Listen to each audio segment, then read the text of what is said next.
கூட்டணி வந்து இந்திக்கு எதிரானது. நம்ம இன்னைக்கும் இந்தி தெரியாது போடா அப்படின்னு டிஷர்ட் போடுவோம். நம்ம அரசியலையே இந்தி எதிர்ப்பு இது பண்ணிட்டு இருக்கோம். வந்து இந்த மாதிரி கேள்வி நீங்கள் ஏற்கனவே அமீர் கான் சார் வந்தபோது கேட்டிங்கன்னு நினைக்கிறேன்ல. ஆமாம், எல்லா சமயத்தையும் இந்த கேள்வி எதுக்கு இந்த சார் எதுக்கு இந்த கேள்வி நாங்கள் என்ன கேட்கணும், ஏற்கனவே இந்த கேள்வி படிக்கணுமா வேண்டாமா, என்ன மாதிரி ஆள்கிட்ட கேட்டு என்ன ஆக போகுது உங்களுக்கு? எதுக்கு இப்போ இந்த கேள்வி கேட்குறீங்க? ப்ரெஸ்ஸுக்கு வந்து எதுக்கு இந்த கேள்வி முதல்ல? ஓகே கத்ரீனா, மை ஒரு லாஸ்ட் நிமிஷம் क्वेश्चन சார். இல்லை எதுக்கு இந்த கேள்வி உங்களுக்கு என்ன அப்படின்னா, நம்ம தமிழ்நாட்டில் திருப்பி ஒரு விஷயத்த சொல்லுவோம், இந்தி வேண்டாம், இந்தி படிக்க வேண்டாம் அப்படிலாம் சொல்லவே இல்லை சார். முதல்ல ஹிந்தி படிக்க வேணாம் நம்ம சொல்லவே இல்லை சார். திணிக்க வேணாம் தான் சொன்னோம். ரெண்டு வித்தியாசம் இருக்குது சார்.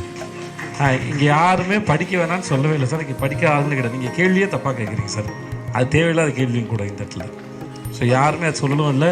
இங்கே படிச்சுட்டு தான் இருக்கிறாங்க. யாரும் தடுக்கலை.